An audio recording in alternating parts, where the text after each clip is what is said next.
noches a todos. El propósito de esta charla es continuar con el tema de programación en C y C++. Digamos, por ahora todavía estamos programando únicamente en C. La idea es empezar a avanzar un poco para pronto llegar a C++. Debo recordarles que, digamos, todo lo que programemos en C se puede escribir en C++. O sea, hasta ahora, digamos que nos hemos restringido a una parte de ese lenguaje que corresponde a lo que tradicionalmente se conoce como C. Y C++ básicamente es un lenguaje que incluye más cosas desde el punto de vista de las construcciones lingüísticas, de las construcciones en el lenguaje. Entonces,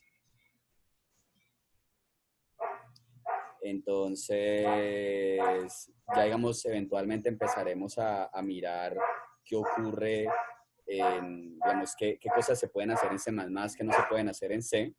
Entonces, pero bueno, ya habrá tiempo para eso. Entonces, pues la charla pasada habíamos hablado de punteros, de arreglos dinámicos, de arreglos estáticos. Vimos paso de parámetros por referencia, paso de parámetros por valor. Y entonces, continuando en esa línea, digamos que lo que les dije al final de la charla pasada era que les había anticipado que los arreglos siempre se pasan por referencia. Entonces, para entender esto, hay que recordar que todos los arreglos en C y C++ son punteros. Entonces, así uno cree un arreglo, lo voy a colocar aquí en este archivo, así uno cree un arreglo cualquiera y lo cree con notación de arreglos. Si yo creo este arreglo, en lugar de arreglo, llamémoslo A, este arreglo A, así lo cree de esta manera y así no aparezca el asterisco por ningún lado. Recuerden que por debajo el compilador cualquier arreglo lo trata como si fuera un puntero. Recuerden entonces que la variable asociada al arreglo, que en este caso es A, ocupa un espacio en memoria y que ese espacio en memoria corresponde a un espacio de memoria donde se guarda una dirección de memoria. Por eso, como tal, se dice que los arreglos son punteros. Y esa dirección de memoria corresponde a la dirección de memoria del espacio donde se almacena la primera posición del arreglo. Entonces, de esa manera, ese poder tener o conocer la primera posición en memoria donde se almacena el arreglo es lo que permite acceder de forma directa a todas las posiciones del arreglo. Recuerden que por debajo, cuando nosotros hacemos A en la posición I, cualquiera que sea el valor I, técnicamente lo que estamos diciendo es tomar el arreglo A como si fuese una dirección, como si fuera un valor numérico, en notación hexadecimal, bueno, el valor interno que tenga, que es una dirección de memoria, y a las direcciones de memoria le podemos sumar y restar valores. Entonces, al decir A en la posición I, es decir, quiero que me traiga lo que hay en la dirección de memoria A, sumándole I, pero como estoy diciendo que es lo que quiero que me traiga, entonces decir A en la posición I es lo mismo que decir asterisco, entre paréntesis, A más I, ¿sí? Entonces, de esa manera podemos escribir la notación con la cual estamos más familiarizados, que es la notación usual de arreglos, o la notación, digamos, especial, en la cual se trata el arreglo explícitamente como un puntero, que sería esto. Entonces, antes de continuar, me gustaría saber si esto, digamos, ya está claro para todos, o si alguien tiene todavía una duda con respecto a eso.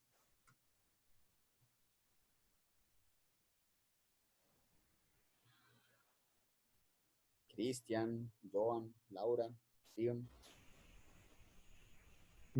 Sí, está claro, profe. Ok, Sí, profesor. listo. Entonces, bueno, entonces ahorita lo que vamos a pensar es en una función cualquiera. Esta función la vamos a llamar f y f debe recibir un arreglo. Digamos que nuestro propósito es, por ejemplo, imprimir todos los elementos que hay en un arreglo. Entonces, ¿qué pasa? Si nuestra función f, bueno, más bien, como va a imprimir, va a ser técnicamente un procedimiento. Si nuestro procedimiento f va solo a imprimir, Entonces, por eso el tipo de retorno del procedimiento F lo colocaríamos como void. Como va a imprimir un arreglo, pues esperaríamos poder pasar como parámetro el arreglo que queremos imprimir. Entonces, normalmente para decirle a C++, que la función recibe un arreglo, vamos a colocar algo que diga que una variable que sea de tipo arreglo. Entonces, podemos decir ar y le colocamos los corchetes y con eso, digamos, el lenguaje sabría que le estamos diciendo que le vamos a pasar un arreglo. Voy a colocar acá abajo otra forma de escribir lo mismo. Entonces voy a colocar aquí también con el nombre f. En lugar de escribir in ar con corchetes, podemos escribir in asterisco ar. Entonces la primera función la voy a llamar f1, a la segunda la voy a llamar f2 para diferenciarlas. Entonces tengo una función f1 que va a recibir un arreglo, tengo una función f2 que va a recibir un puntero, pero como los arreglos son punteros, entonces si yo quisiera que la función f2 recibiera un arreglo, también pasándole un puntero, la cosa funcionaría. ¿Qué pasa usualmente? Cuando ustedes, digamos, a partir de lo que ustedes venían acostumbrados a, disculpen que abrí un momentico el chat, a partir de lo que ustedes venían acostumbrados en Python, cuando ustedes iban a una función que trabajaba en una lista, ustedes pasaban la lista. Y entonces en la función seguramente obtenían el tamaño de la lista y hacían algún tipo de procedimiento. Ustedes decían for i, in range, de len de la lista y haga tal y tal cosa, ¿cierto? Pero entonces en C y C++, pues uno quisiera tener una forma de saber el tamaño de los arreglos. Sucede que, salvo unos casos muy especiales, que por ahora no voy a explicar como en detalle, digamos que en general no es posible saber en C y C++ cuál es el tamaño de un arreglo. ¿Por qué? Porque recuerden que si un arreglo es una dirección de memoria, yo le estoy diciendo, cuando le paso el arreglo, le estoy pasando un puntero, le estoy pasando esa dirección de memoria. Entonces, yo a partir de una dirección de memoria no puedo saber, digamos, cuántas posiciones de memoria se ocupan, porque lo que le estoy pasando es únicamente una dirección de memoria, ¿sí? Entonces, todas las funciones en C y C++ que reciban arreglos, es necesario acostumbrarnos, hacernos a la idea de que debemos pasarle a esas funciones como parámetro el tamaño del arreglo. Entonces, si la función f1 va a recibir un arreglo AR, pues tenemos que pasarle otro parámetro que vaya a ser el tamaño del arreglo. Entonces nosotros diríamos, por ejemplo, n. Entonces, f1 recibe un arreglo, AR, y va a recibir n, que esperamos que sea el tamaño del arreglo, ¿sí? Lo mismo ocurriría con f2. Si el puntero AR que le vamos a pasar se va a manipular como si fuese un arreglo, entonces le debemos pasar algún parámetro adicional que corresponda al tamaño del arreglo, ¿sí? Entonces tenemos la función f1, la función f2, ambas, digamos, recibiendo un parámetro que corresponde a algo que podemos tratar como un arreglo y un segundo parámetro que corresponde al tamaño del arreglo. Entonces, déjenme, yo reviso por acá. Buenas noches, Miguel Ángel. Entonces, bueno. Entonces, básicamente, pensemos que esta función solo vaya a imprimir los elementos del arreglo. Entonces, esta función podría simplemente decir, voy a crear una variable i con la cual voy a recorrer el arreglo y ya.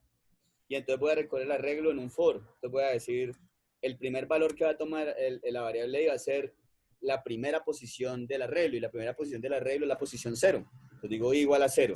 Luego digo i, este ciclo se va a ejecutar mientras i sea menor que n. De esta manera i va a tomar los valores de las posiciones válidas dentro del arreglo. Y pues quiero incrementar i en todas las iteraciones en 1. Entonces escribo más i, o podría escribir i más. ¿Sí? Cualquiera de las dos funcionaría. Luego, entonces, yo dentro del for voy a escribir lo que quiero hacer en cada iteración. En cada iteración, como lo dijimos, pues vamos simplemente a imprimir, como queremos imprimir un arreglo de enteros, Entonces le vamos a decir que va a imprimir un entero y un espacio y le pasamos el entero que queremos imprimir. Entonces el entero que queremos imprimir es el entero que hay en el arreglo en la posición I. ¿Sí?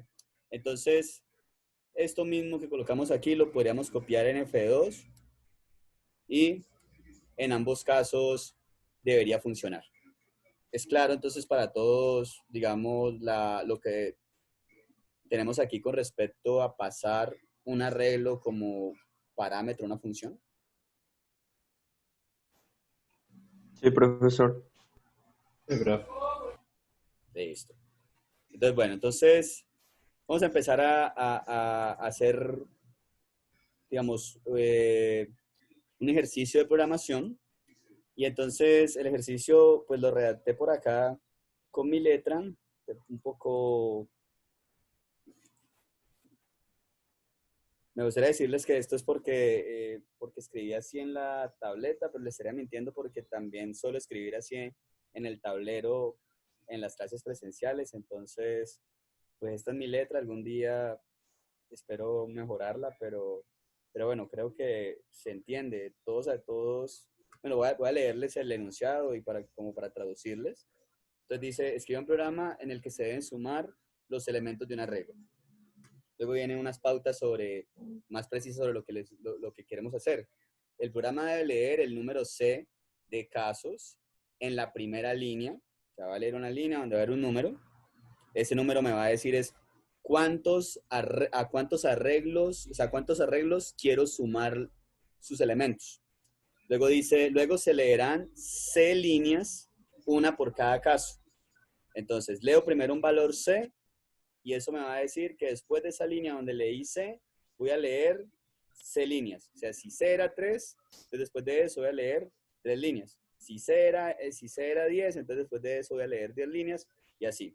Luego dice, en cada línea habrá un número n y luego n números que denoto como a sub 0, a sub 1, hasta a de n-1, correspondiente a los valores del arreglo. Por cada caso, se debe imprimir en una línea el resultado de sumar los elementos de la regla. Entonces, observen que aquí se está tratando de establecer claramente qué es lo que se quiere leer, o sea, qué es lo que se quiere que el usuario digite y qué es lo que se quiere imprimir. ¿Sí? Cualquier cosa que uno pretenda imprimir o pretenda leer que no corresponda a lo que está dicho en este enunciado, sería algo. Déjenme ver por acá que alguien. Vale, sí, muchas gracias por la transcripción del enunciado. Entonces, cualquier cosa que no se diga acá que se debe leer, no hay que leerla. Cualquier cosa que no se diga aquí que se debe imprimir, no hay que imprimirla. Entonces, miremos un ejemplo de lo que se está pidiendo. Por ejemplo, uno podría, en la terminal, cuando ejecuta el programa que vamos a construir, uno podría, en la primera línea, escribir el 4. Entonces, eso quiere decir que vamos a leer 4 casos. Lo que vamos a entender por un caso es una instancia del problema, o sea, un arreglo al cual le quiero sumar sus elementos. Luego van a ver 4 líneas. En cada línea, en cada una de esas 4 líneas, va a haber primero un número, digamos, en la primera línea hay un 3, y luego van a ver tantos números como diga el valor que leímos de primero. Entonces, como en la primera línea dice 3, después de eso vamos a leer 3 valores. Como en la segunda línea dice 5, después de eso vamos a leer 5 valores. Como en la tercera línea, bueno, aquí sí tengo un typo, aquí realmente en lugar de ese 4 debería haber sido 3. Entonces déjenme, lo corregimos. Entonces, un segundo.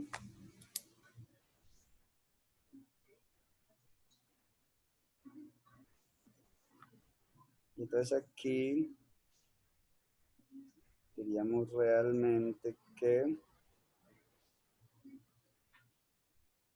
Perdón, si no ha cambiado aquí por el lapicero.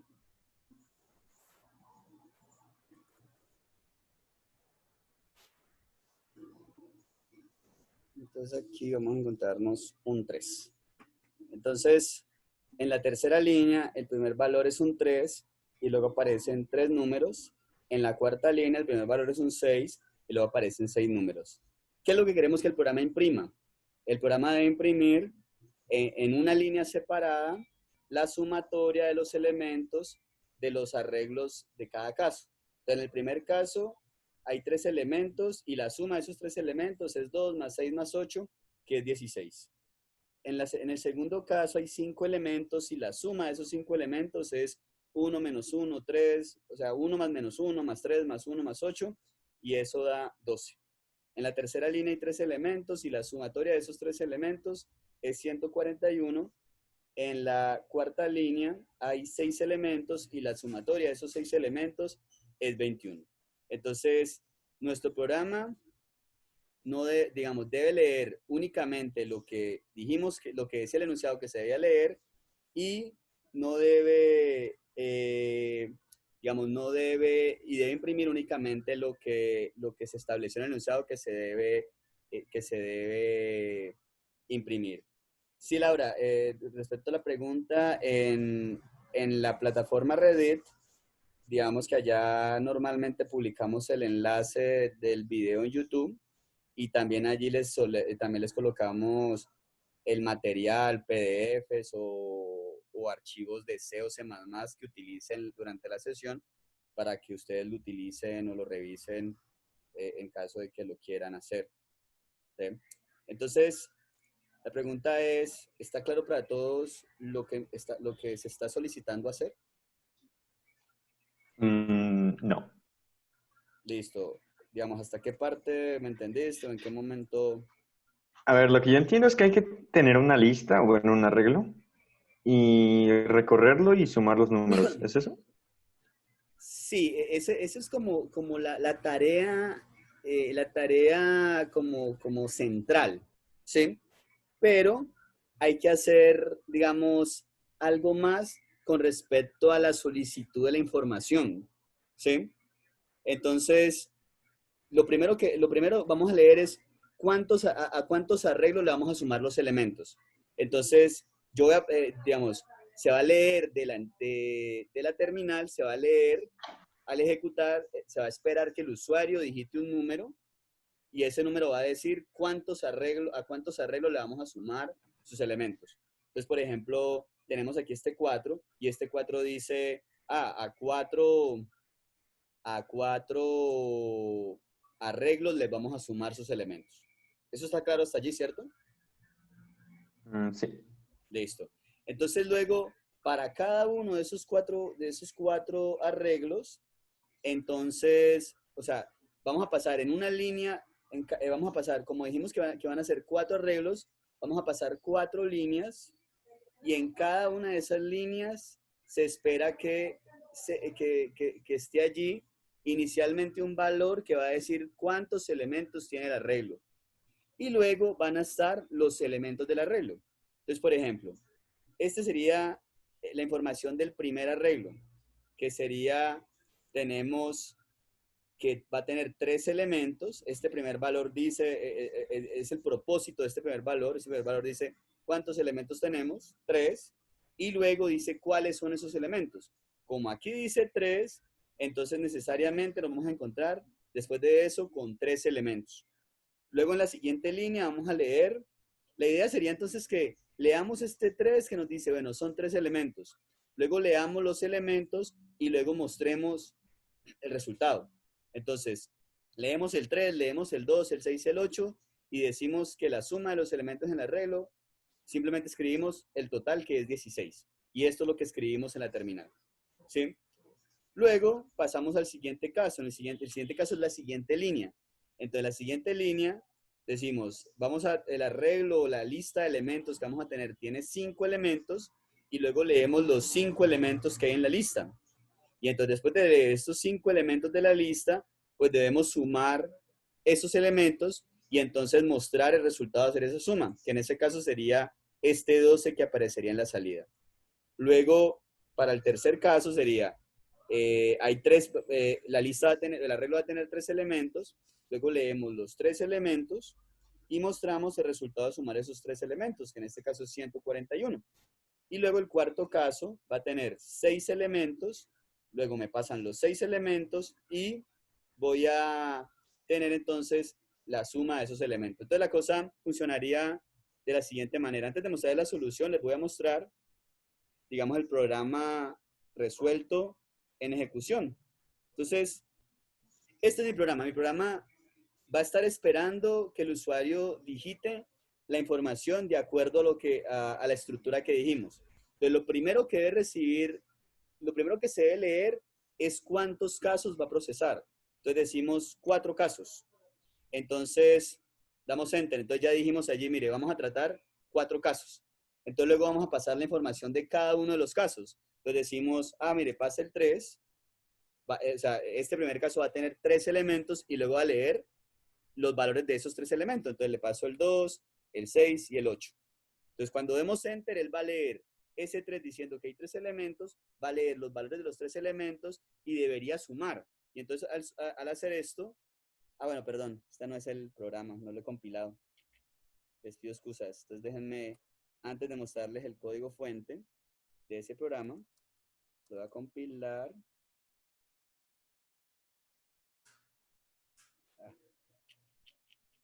Tengo un problemita en el programa, bueno, lo tengo por acá. Ya vi el problema.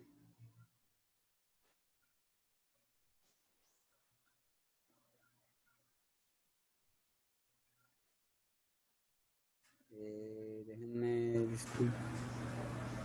Sumar arreglos, ¿qué pasó aquí?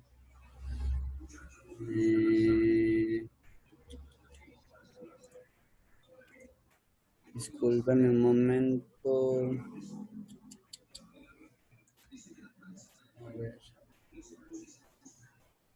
A ver. Perdón, ya vi el problema. Aquí es sumar arreglo. Listo, entonces ahora al compilar, y entonces ahorita sí al ejecutar, entonces volvamos acá. Pido excusas por ese pequeño problema. Entonces leemos, ¿cuántos casos vamos a procesar? 4. Déjenme miro que alguien dijo algo por acá. Sí, Robin, no había notado que me había comido una R. Entonces lee el 4 que me dice voy a procesar 4 casos, o sea, 4 arreglos. Luego leo la información del primer arreglo. Va a tener 3 posiciones y los valores de ese arreglo van a ser 2, 6 y 8. Entonces después de eso doy enter y entonces me debería mostrar 16, que es la suma de los elementos de ese arreglo. Después de eso, como habíamos dicho que eran 4 casos, todavía faltan 3 casos. Entonces decimos, bueno, el segundo caso va a tener 5 elementos y pasamos los elementos. Aquí estoy colocando los mismos que coloqué en el tablero como para mostrar la correspondencia entre lo que está en el tablero y lo que estoy ejecutando, pero podemos colocar otros valores.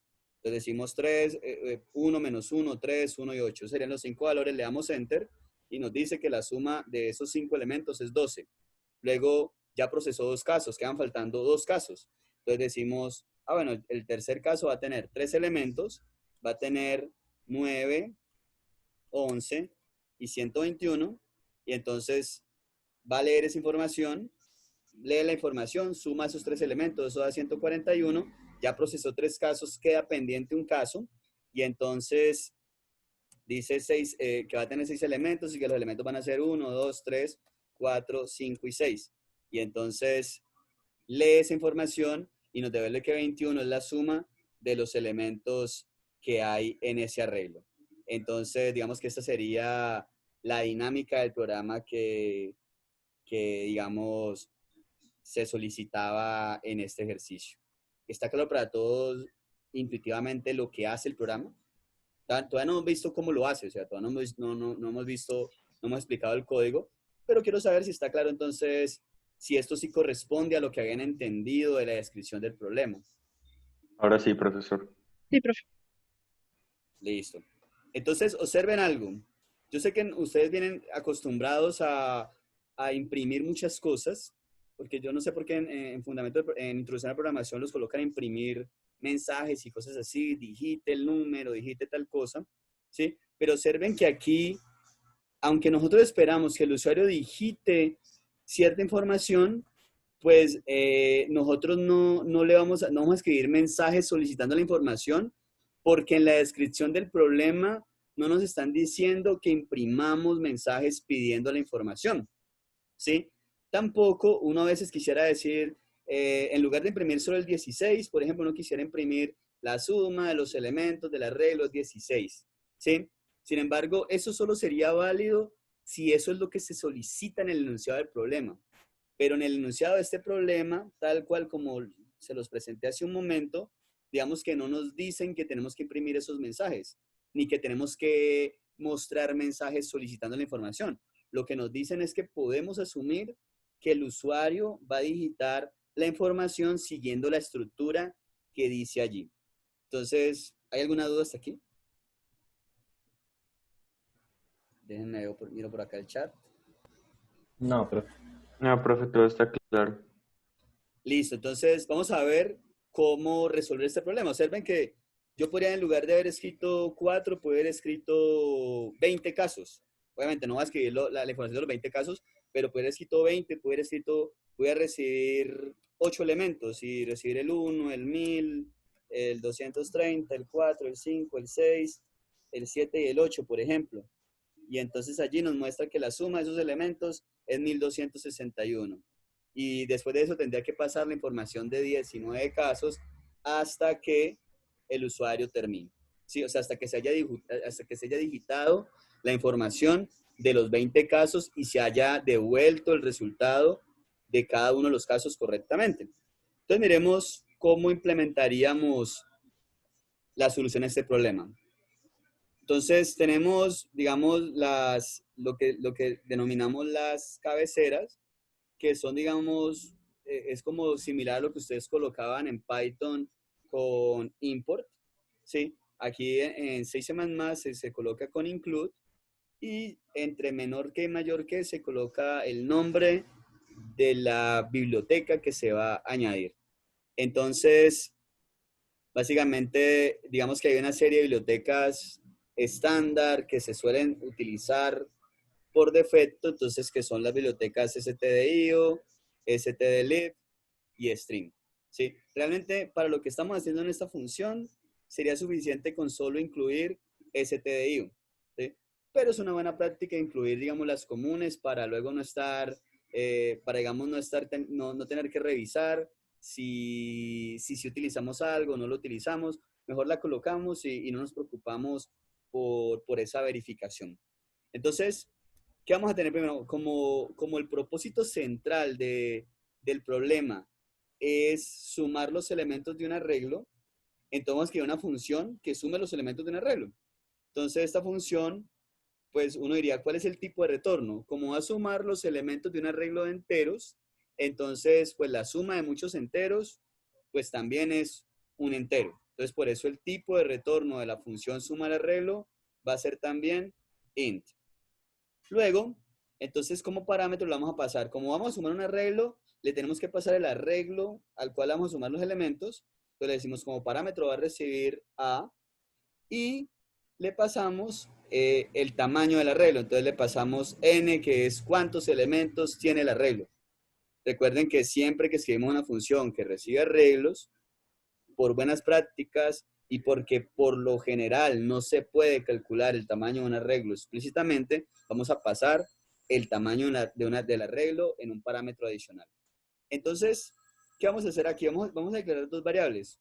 Una variable i que la vamos a utilizar como una variable que sirve de índice para recorrer el arreglo y una variable res que va a almacenar el resultado del cálculo que vamos a hacer. Entonces vamos en un ciclo for iterar desde igual a 0, con i menor que n, sumando en cada paso 1 a i, y le vamos a ir sumando a res, le vamos a sumar el valor que hay en el arreglo en la posición i. Observen que aquí he omitido la llave, normalmente lo escribiríamos así, ¿sí? Sin embargo, en C y en C++, cuando en un bloque como un for, un while, un if, digamos, el bloque solo tiene una línea, entonces es posible omitir las llaves y dejar únicamente la línea. Aquí no sería necesario intentamos por propósitos estéticos para que el código sea organizado. Sin embargo, si lo colocáramos de esta manera, el compilador no va a arrojar ningún problema. Entonces intentamos simplemente por estética. Pero si, por ejemplo, aquí aparte de esta línea hubiese por lo menos otra línea donde se hace alguna otra cosa, entonces ya tendríamos que incluir las llaves.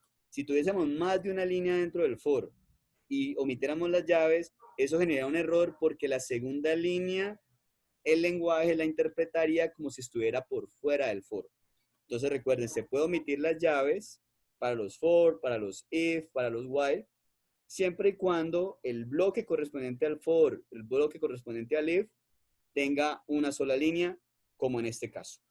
Entonces, espero que esta función sumar arreglo sea claro para todos. ¿O alguien tiene alguna duda hasta aquí?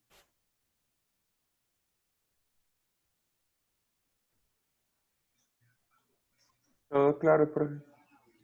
Bueno, entonces, ahora en el método main, pues vamos a hacer el resto del desarrollo del problema. El resto del desarrollo del problema corresponde a la lectura de la información y la impresión de los resultados.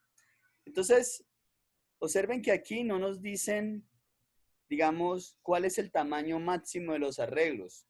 O sea, nos dicen que nos van a pasar un valor n que nos dice el tamaño, la cantidad de elementos que tiene el arreglo, pero no nos dice cuántos elementos como máximo puede haber. En esta solución, vamos a asumir que el arreglo tiene como máximo 5.000 elementos. Entonces lo que vamos a hacer es crear un arreglo de 5.000 elementos. Sí, digamos, el 5.000 en este caso es un valor arbitrario que yo coloqué allí como un límite, pero digamos que hay problemas donde nos pueden decir cuál es ese límite máximo, o sea, donde nos podemos decir donde el n correspondiente al tamaño del arreglo nunca es mayor que 1.000, nunca es mayor que 5.000, nunca es mayor que 100.000, o alguna cosa así. Entonces, observen que lo primero que debemos leer es el número de casos. Recuerden que es este 4 que aparecía en este ejemplo. Entonces, por eso aparece aquí una primera línea donde vamos a leer un entero y lo vamos a almacenar en la variable casos. Entonces, esa va a ser la variable que va a representar, con la cual leeríamos este 4 en este ejemplo que teníamos en el tablero. Profe, yo tengo una pregunta. ¿Sí? Pues no sé si me estoy confundiendo, pero ampersand no era para guardar su dirección de memoria. ¿Se utilizaba? El ampersand se utiliza para obtener la dirección de memoria. Ujú. Entonces, cuando decimos ampersand casos, estamos obteniendo la dirección de memoria de la variable casos. Ah, ok. ¿Sí? Y la función scanf siempre recibe una cadena que dice los datos que va a leer, o sea, el formato de los datos que va a leer, y luego recibe tantos parámetros como diga el formato, pero los parámetros son punteros al tipo de dato que le estamos diciendo que va a leer. Entonces aquí como le estamos diciendo que vamos a leer un entero, eso es lo que decimos cuando colocamos este porcentaje de, entonces por eso le vamos a pasar una dirección de memoria a un entero. En este caso le pasamos la dirección de memoria de casos, que es la variable donde queremos guardar lo que digita el usuario. ¿Sí? Entonces scanf siempre va a recibir, después de la cadena que especifica el formato, scanf siempre va a recibir direcciones de memoria, tantas direcciones de memoria como haya en el formato que estamos leyendo. ¿Sí clarifica eso la duda, Laura? Sí, sí, bastante. Listo. Gracias. Vale. Entonces, después de leer el número de casos, o sea, después de leer este 4, pues vamos a leer tantas líneas como diga ese 4. Entonces, usualmente uno podría decir, yo quiero leer, por ejemplo, yo quiero leer mientras casos sea, qué sé yo, mayor que 0. ¿Sí? Entonces, y en algún punto del ciclo, voy a comentar por ahora esto que tenía aquí, que ya lo explico. Y en algún punto del ciclo uno podría reducirle a casos 1. Entonces,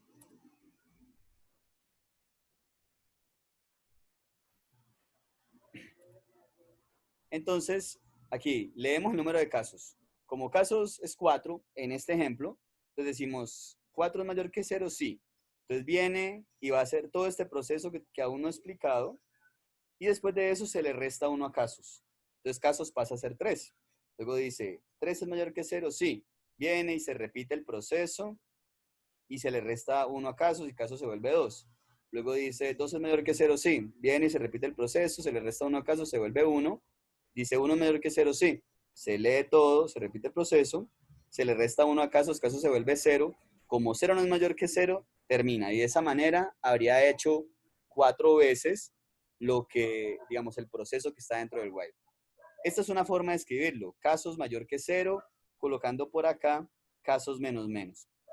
Sin embargo, aquí en la definición que tenía inicialmente, he colocado una forma un poquito más compacta y que saca provecho del hecho de que en C todo, no existe como tal el tipo de dato booleano, o sea, no existe explícitamente lo que normalmente escribiríamos como true o false, o sea, no podemos escribir true y false en C estándar, digamos, no hace parte del lenguaje.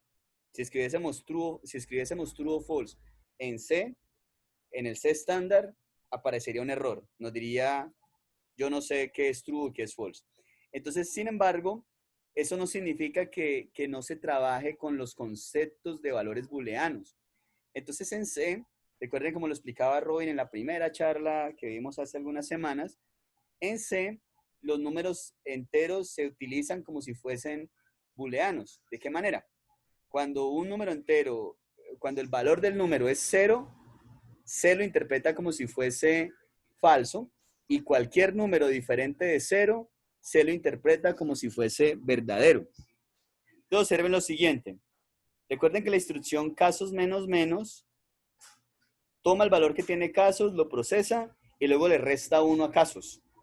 Entonces, si yo digo while casos menos menos, él inicialmente diría while 4, pero como 4 es mayor que 0, entonces él diría, el 4 es verdadero. Entonces entra porque entonces obtuvo algo que él interpreta como verdadero. Entra y hace todo lo que dice acá. Luego viene y entonces, después de ese primer caso menos menos, casos pasó a valer 3. Y entonces dice while 3 menos menos. Entonces dice, 3 es verdadero, sí, cualquier valor diferente de 0 es verdadero. Entonces entra, viene y hace todo esto, y viene y dice, como hizo casos menos menos, casos ahora vale 2. Entonces dice while 2 menos menos, entonces dice while 2 es verdadero, sí, 2 es diferente de 0. Entonces entra, hace todo esto. En la siguiente iteración, casos vale 1, dice while 1 menos menos. Como 1 es verdadero porque todos los valores diferentes de 0 son verdaderos, entonces entra, hace todo esto y ya en la siguiente iteración, casos vale 0. Entonces dice while 0, dice while 0 es falso. Entonces en ese caso terminaría el while y terminaría el programa. Es claro para todos, entonces, ¿cómo funciona este while escrito de esta manera? Sí, profe. Profe. Sí, profesor. Listo, observen que es equivalente escribirlo en esta única línea, haberlo escrito utilizando las dos líneas que comenté, esta línea que está aquí arriba y esta línea que está acá abajo. ¿Sí? O sea, entonces, cualquiera de las dos funciona. De repente, pues, entender esta forma de hacerlo, pues nos hace escribir un código que ya nos hizo ahorrar una línea. Entonces, el código se ve como un poquito más, más legible porque utiliza menos líneas, pero en la medida de que tengamos claro lo que significa esta instrucción que teníamos aquí. Entonces, básicamente, en este while vamos a procesar la información de cada caso. Cada caso es cada una de las líneas que teníamos en la entrada. Entonces, en cada caso, lo que él debe hacer inicialmente es leer el tamaño del arreglo, o sea, de leer un entero. Entonces, es como acá cuando leía este 3. Entonces, lo que va a hacer él, lo primero que va a hacer en cada caso es leer ese entero y lo va a almacenar en la variable n. Entonces, observen que aquí a scanf le pasamos como formato porcentaje de, le pasamos ampersand n, y entonces lo que le estamos diciendo es, lo que digita el usuario aquí lo vamos a guardar en n. Luego, déjenme miro un momento el chat. Listo. Entonces, después de eso, observen que lo que debemos leer es tantos datos como el valor n que me dieron acá. Entonces, lo que voy a tener aquí es un ciclo que va a empezar en 0, o sea, donde iba a empezar en 0, y va a ir hasta que i sea menor que n, e incrementando de 1 en 1. Entonces, al hacer esto, en este ciclo voy a poder leer tantos valores como sea el valor de n. Y si n es 3, este ciclo va a iterar 3 veces. Si n es 5, este ciclo va a iterar 5 veces, y así. Entonces, en cada iteración, ¿qué va a hacer?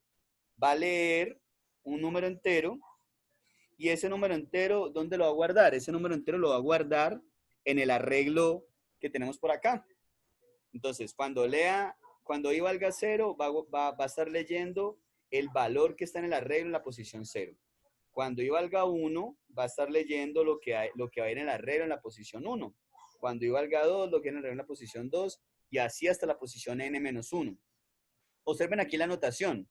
Al decir arreglo en la posición i, le puedo pasar, si le antepongo el ampersand, eso me va a permitir obtener la dirección de memoria de la posición i del arreglo.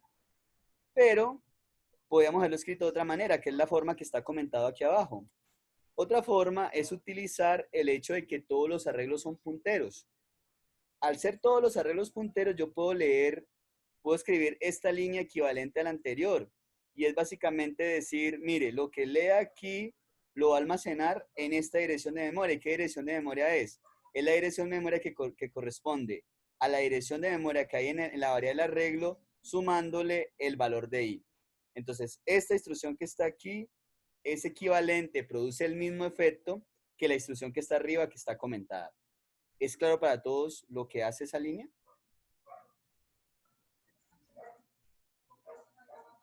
Sí, profe.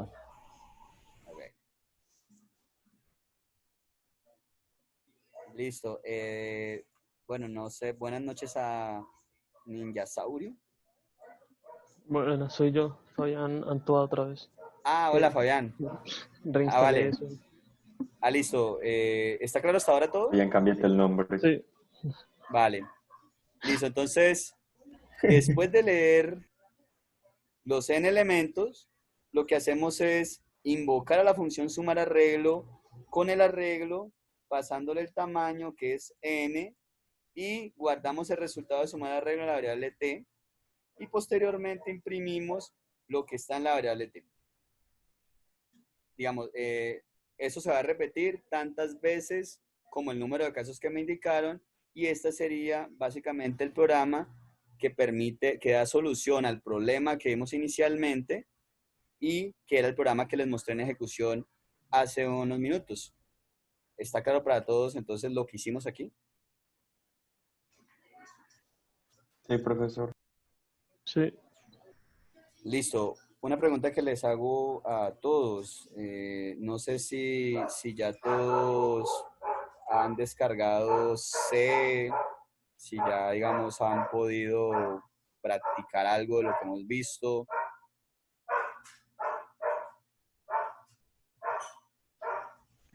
Pues, Pues yo estoy como configurándolo aquí en la terminal. Estoy buscando como un editor de texto para usar. Ok, pero está utilizando Windows. No, Ubuntu. Está utilizando Ubuntu. Sí. Ok, bueno, en Ubuntu puedes buscar, bueno, digamos, en Ubuntu puedes utilizar Sublime, por ejemplo. Es como el más, es como el que yo recomendaría que tiene interfaz y todo eso. Pues hay otros más, de repente más sofisticados, pero bueno, es una alternativa. He estado viendo BIM, pero ese no, es muy complejo todavía. Sí, el problema de Vim es que requiere, digamos, aprenderse, digamos, la forma en que funciona, los atajos de teclado y todo eso. Entonces, al principio puede resultar un poco engorroso al usarlo. Pues en la medida que uno avanza y va aprendiendo, pues ya se vuelve como más fácil. Pero al principio, evidentemente, es un poco pesado. Profe, yo tengo una pregunta, ¿Sí, Laura? más que es una duda. En caso de que no se Dame. coloque en ampersand cuando se utiliza el scanf, ¿qué pasaría? arrojaría un error. Miremos quitemos, por ejemplo, acá el ampersand de este scanf que está aquí, ¿cierto? Ujú. Entonces, si compilamos, observa que aparece esto, ¿sí? Él dice aquí, realmente esto que aparece es un warning, ¿sí? Y entonces él dice, mire, donde yo espero que usted me pase un puntero, por eso dice el formato porcentaje de espera un argumento de tipo in asterisco, ¿sí? O sea, donde espero que usted me pase un in asterisco, usted me está pasando un entero. Y él dice, eso como que no me cuadra.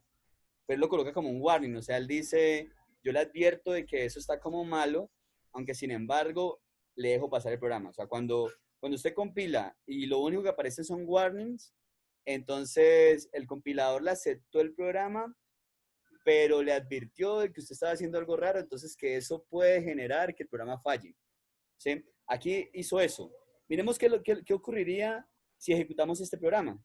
Entonces yo digo, Edson, lo ejecutamos. Entonces él esperaría al principio leer el número de casos, digamos 5. Entonces cuando digo 5, aparece un error. ¿Por qué? Porque, digamos, ahí fue el error del cual el compilador trató de advertirme cuando lo compilé. Él en este caso dice un error que se llama violación de segmento. Dependiendo de las configuraciones que usted tenga, le puede aparecer violación de segmento, segmentation fault, o le puede aparecer algún otro mensaje de Doom core, yo no sé qué, cosas así. Pero ese tipo de mensajes lo que reflejan es que hubo un error en el manejo de la memoria. Entonces, ¿qué error se presenta aquí? Cuando yo digo scanf porcentaje de y digo casos, yo le estoy pasando un entero, pero lo que espera es una dirección de memoria. Entonces, él lo que va a tratar es de almacenar lo que yo digité acá, este 5 lo va a tratar de almacenar en una dirección de memoria o sea, en un espacio de memoria que tiene como dirección el valor que dimos en casos. Pero casos es un valor cualquiera, entonces eso no va a corresponder a una dirección real de la memoria. Entonces por eso aparece esta violación, porque él está diciendo, mire, está tratando de acceder a una posición inválida de la memoria, porque lo que le pasamos aquí no es una dirección real de memoria. Entonces por eso, al pasarle ampersand casos, digamos, sí sería correcto porque le estamos pasando la dirección de memoria de una variable del programa y esa dirección de memoria sí es una dirección de memoria que va a existir. No sé si eso clarifique la duda, Laura. Entonces, cuando yo utilizo porcentaje de es para recibir punteros. No, cuando yo digo porcentaje de, yo lo que estoy diciendo es que lo que voy a leer se va a almacenar en una variable de tipo entero, ¿sí? Ok. Pero lo que le voy a pasar como parámetro no es la variable de tipo entero, sino la dirección de memoria de la variable de tipo entero, ¿sí?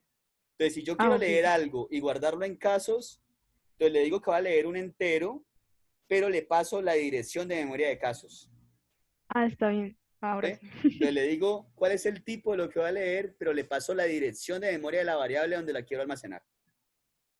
¿Listo? Ok. Sí, ya. Vale. Listo, profe. Gracias. Entonces, bueno, habían escrito por acá en el chat, no sé, estaban como hablando de editores de texto, cuando todo el mundo sabe que lo mejor es IMAX, pero bueno, pero listo, entonces ahí aplicaría el meme ese que dice, el que no cree en Dios a cualquier santo le reza, creo que dice ese meme, o, Sí. ¿sí? Entonces, Sí. eso le pasa a todos los que no utilizan IMAX o Bean o algún editor de los chéveres como esos, ¿sí? Ya Sublime, Notepad y de ahí en adelante, pues son útiles, pero no son tan poderosos. Pero bueno, con el tiempo ustedes puede ser que terminen estando de acuerdo o no. O sea, en ese sentido sí hay mucha, mucha división. Entonces ustedes con el tiempo, pues a medida que vayan conociendo los editores, que vayan conociendo más los sistemas operativos, pues van a ir creando ustedes mismos sus propias convicciones sobre cuál editor de texto les gusta más. Yo en cuanto a editores de texto prefiero la simplicidad, entonces por eso no me gustan los editores de texto con demasiada cosa. Prefiero editores de texto simples y compilar desde línea de comandos, pero ya uno puede encontrar obviamente editores de texto desde los que puede compilar directamente y cosas así. Entonces ya ahí es como cuestión de gustos.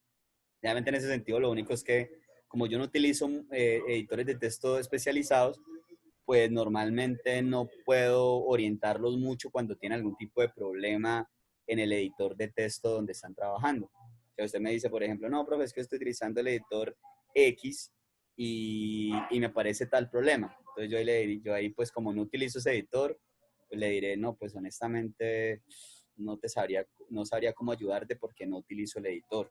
Entonces, pero igual, hay una cantidad impresionante de información en Internet que nos va a permitir casi que cualquier problema que tengamos en este tipo de escenarios, solucionarlo. Entonces, afortunadamente ahorita hay un acceso a la información, hay acceso a bastante información. Todo listo. Entonces, si no hay ninguna duda con lo visto hasta aquí, entonces, bueno, lo que quería saber era si, listo, si ya han podido instalar el compilador y bueno, ya digamos ustedes, la mayoría están terminando semestre, ya lo terminaron algunos, otros están como en las últimas cosas. Entonces, pues me gustaría saber, digamos, la disposición que tienen digamos, seguir participando de estas charlas y no solo participar de las charlas, sino también, digamos, digamos, que yo les pueda plantear actividades para hacer y digamos, luego hablar sobre ellas. Sí, porque digamos que la programación es algo que se aprende más practicando que escuchando. Entonces yo en la charla puedo tratar, yo o alguno de los muchachos de otros semestres pueden en la charla explicar algún tema interesante. Entonces, pero ese tema solo lo van a empezar a entender bien cuando ustedes mismos se sienten a escribir cosas sobre ese tema. O sea, donde ustedes van a empezar a entender, ustedes resuelven tal problema que de pronto les asigne y ustedes van a decir, ay, ve, ya empiezo a entender por qué era necesario tal cosa. Y entonces cuando usted empieza a interiorizar y es cuando realmente empieza a aprender. Entonces, pues sería muy interesante que digamos, el ejercicio de aprender a programar en 6 semanas más no se quedara únicamente en este espacio en la charla, sino que ustedes hicieran cosas por aparte. Pero en ese sentido, pues, digamos, si ustedes tienen la disposición de sacar algún tiempo ahorita en vacaciones para hacer cosas sobre aprender 6 semanas más, aparte de asistir a las charlas, pues con mucho gusto yo les puedo asignar cosas para hacer y digamos, estar pendiente de las dudas que ustedes requieran, de las dudas que ustedes tengan, para ayudarlos y para orientarlos. O sea, digamos, no tiene mucho sentido que yo, digamos, al final de una charla les plantee, muchachos, les dejo estos ejercicios sugeridos y que de repente, de ahí a la siguiente charla, ninguno trabaje en esos ejercicios sugeridos. Solo tendría sentido si de repente sí van a trabajar y obviamente no es como trabajar solo, sino que usted trata de hacerlo, si tiene alguna duda, me escribe en el Reddit y entonces allí vamos, digamos, trabajando y aprendiendo. Entonces, digamos que si todavía las personas, digamos, de la nueva generación, los de primer semestre, segundo semestre, o sea, los que están como tal aprendiendo 6 semanas más en este momento, si todavía no han instalado 6 semanas más, entonces pues les sugeriría hacerlo. Les recuerdo que en el primer video de la charla, la primera charla que se dio sobre programación en 6 semanas más, que la dictó Robin, en esa charla Robin pues dio las indicaciones generales de cómo instalar 6 semanas más en Windows y cómo configurarlo en Windows. Si los que trabajan en Linux, Si tiene alguna duda sobre cómo instalar, configurar en Linux, con mucho gusto me pueden escribir un correo y yo trataré de orientarlos. Pero lo importante sería que ojalá pues puedan instalar el compilador, algún editor y empezar a trabajar, empezar, digamos, a hacer los ejemplos que hemos hecho en clase y de pronto atreverse a algo más para nosotros poder avanzar y que esto sea, digamos, más provechoso para todos. Entonces, listo. Ahí les queda como esa sugerencia. Ya ustedes me irán contando cómo les va con la instalación y todo eso, si tienen algún problema. Entonces, lo siguiente que quiero explicar ahora tiene que ver con, bueno, ya habíamos trabajado arreglos. Entonces, los arreglos, recuerden que son secuencias de elementos de cierto tipo que se almacenan de manera contigua en la memoria y la variable asociada al arreglo corresponde a la dirección de memoria de la primera, o sea, la dirección de memoria donde está almacenada la primera posición del arreglo.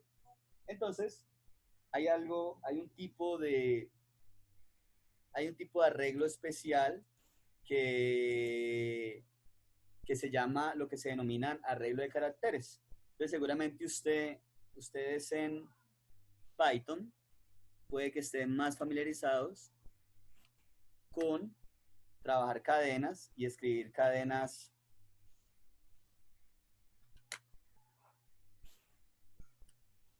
y expresar cadenas utilizando las comillas y entonces diciendo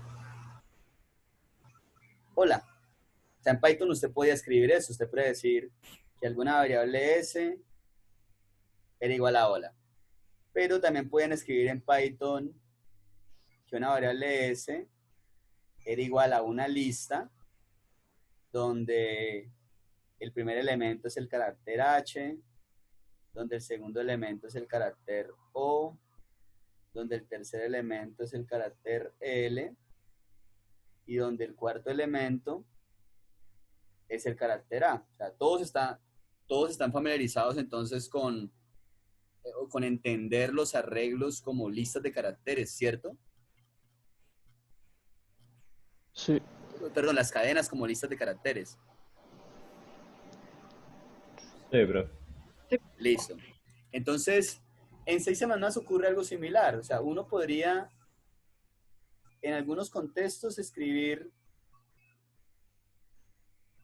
entonces la cadena hola. Pero uno también puede escribir esa cadena como si fuese un arreglo. Entonces, los arreglos de lo que van a ser cadenas en 6 semanas van a ser arreglos de caracteres.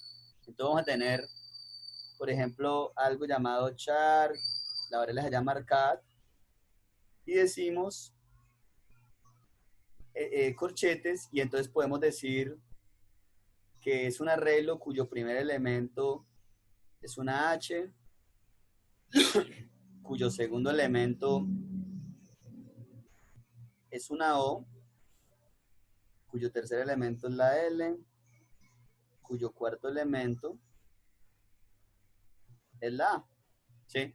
Y entonces esto sería, digamos, el símil con lo que se hacía en Python. O sea, vamos a poder trabajar cadenas utilizándolas entre comillas o trabajándolas con arreglos. También recuerden que como todos los arreglos son punteros, entonces esto que colocamos aquí como cat, char, también digamos que intuitivamente sería lo que podemos entender como un puntero a char, o sea, como un char asterisco. ¿Sí? Entonces, ¿qué pasa? Hay algo que tenemos que entender sobre cómo internamente se almacena un arreglo en memoria. Entonces, cuando creamos un arreglo de caracteres como este, char, cat, que tiene la H, la O, la L y la A, en C, lo que va a ocurrir, les voy a dibujar acá ligeramente un esquema de memoria. Y entonces va a aparecer por acá en algún punto de la memoria, va a aparecer la variable cat. Recordemos que cada una de estas posiciones tiene una dirección. Pues digamos que esta sería la 0x01. Y luego, digamos, como cat va a tener 4 posiciones, pues van a aparecer 4 posiciones de memoria. Entonces, acá en la posición 0x002 va a estar la primera posición del arreglo, en la posición 0x003 va a estar la segunda, en la posición 0x004 va a estar la tercera, en la posición 0x005 va a estar la cuarta. Entonces en cat, como es la variable asociada al arreglo, entonces va a estar la dirección de memoria del primer elemento. Entonces aquí va a aparecer 0x002. Sin embargo, aquí vamos a añadir una posición de memoria adicional. Va a ser la posición de memoria 0x006. Entonces, ¿qué va a pasar? En cada una de las 4 posiciones asociadas al arreglo va a estar cada uno de los caracteres. Entonces, en esta primera posición va a estar la H, en esta segunda posición va a estar la O, en esta tercera posición va a estar la L, en esta cuarta posición va a estar la A. Aparte de eso, internamente, el compilador de C va a utilizar una posición adicional. En esa posición adicional que está después de la última posición de la cadena, que es la A, o sea, donde está la A, en esa posición, que es la que tiene dirección de memoria 0x006, en esa posición va a haber un carácter especial. Ese carácter especial va a ser un carácter que va a tener, perdón, aquí se me fue el lapicero. Entonces ese carácter va a tener como valor, lo voy a colocar acá, contralash 0. Entonces, este carácter es un carácter especial que Python lo utiliza como el carácter, 6 semanas lo utilizan como el carácter nulo. Ese carácter nulo es un carácter especial que va a indicar que esa es una posición vacía donde se almacena un carácter, pero va a ser una marca de que allí termina una cadena. Entonces, observen que la cadena hola va a estar la H, luego la O, luego la L, luego la A, y después de la última letra de esa cadena va a estar ese carácter especial contra el hash O. ¿Para qué va a servir eso? Ese carácter especial contra el hash O, que tiene como código ASCII 0. Entonces, ¿todos están familiarizados con los códigos ASCII? No, profe, yo no. Más o menos. Más o menos. O menos. Listo, entonces devolvámonos a los códigos ASCII antes de continuar acá. Entonces, ¿qué pasa? Los códigos ASCII, entonces ASCII es de A, S, C, I, ¿sí? Los vamos a ver por acá. Voy a buscar un momento en internet. Bueno, por acá hay la tabla ASCII. Entonces, ¿qué son los códigos ASCII? Cada uno de los caracteres que hay en nuestro teclado tiene asignado internamente un valor numérico. Ese valor numérico va desde 0 hasta 128. Digamos que en algunos casos va desde 0 hasta 128, en algunos casos se utiliza hasta 255, pero básicamente, digamos, cada uno de los caracteres hay una convención que establece el valor numérico para todos los caracteres.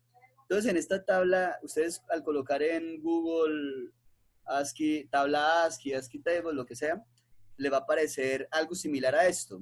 No sé si, déjenme, trato de aumentar el tamaño.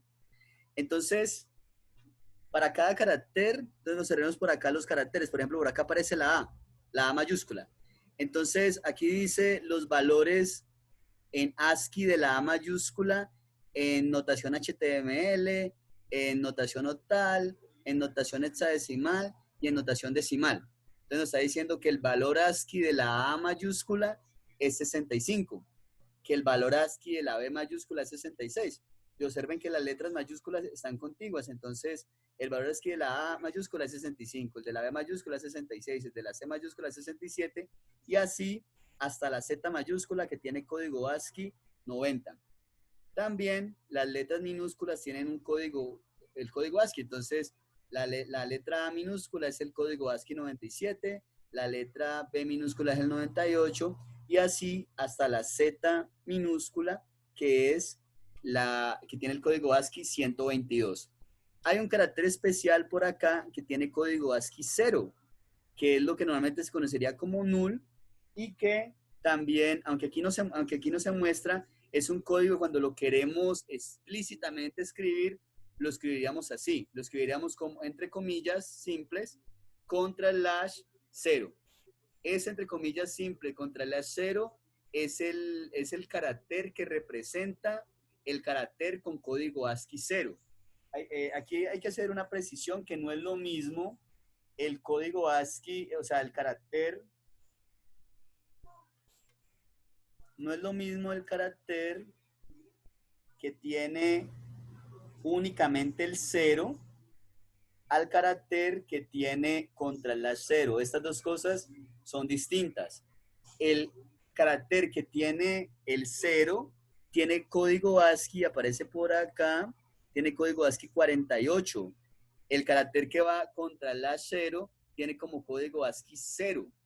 Entonces, cada uno de los caracteres imprimibles del teclado tiene asociado un código ASCII. ¿Eso qué quiere decir? Que aunque nosotros escribamos números internamente, lo que se almacena, perdón, aunque escribamos letras, caracteres, internamente lo que se almacena son números. Cada vez que almacenamos, cada vez que en una cadena tiene una A mayúscula, internamente se almacena el código ASCII 65. Cada vez que aparece una H minúscula, se almacena el código ASCII 104. Y así para cada uno de los códigos. ¿Es eso más o menos claro para todos? Sí, profe. Sí, profe.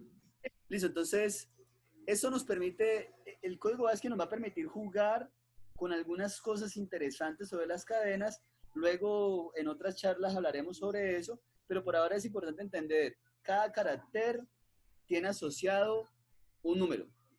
Lo importante es que en C usted puede manipular esos números. ¿Qué quiere decir eso? Que usted puede en C, voy a colocarlo por acá en otro tablero, usted en C puede tener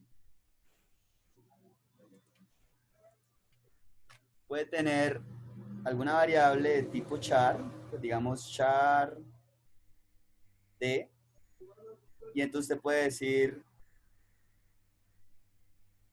este es un char que almacena el carácter M. Entonces allí usted lo está visualizando, lo escribió en su notación, textual de carácter. Pero usted también pudo haber escrito, déjenme, yo consulto aquí el código ASCII de la M, que no me lo sé de memoria. El código ASCII de la M es el 109. Entonces podríamos haber escrito en lugar de char de igual a, entre comillas, la M, podríamos haber escrito char de igual a 109. Ambas cosas son lo mismo, ¿sí? Entonces, ¿para qué nos sirve el código ASCII? Para poder manipular los caracteres como si fueran números. Entonces, ese poder manipular los caracteres como si fueran números nos va a permitir hacer ciertas cosas. Por ejemplo, ¿qué pasa si yo quisiera saber cuál es la posición que ocupa la D en el alfabeto? Perdón, que ocupa la M en el alfabeto. Entonces, como la variable D tiene como valor la M, yo le puedo restar a la variable M, le puedo restar el carácter que contiene la A.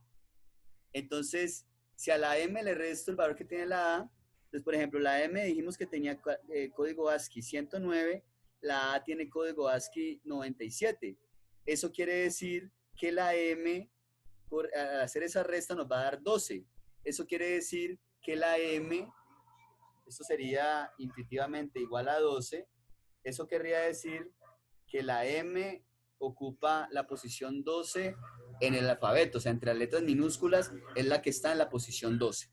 Luego veremos, de pronto en este momento puede que no sea muy claro para qué esto, por qué es útil, pero luego veremos problemas donde esto facilita muchas cosas, donde si no utilizamos el código ASCII apropiadamente, vamos a escribir más código y utilizando el código ASCII apropiadamente, vamos a escribir un código más compacto.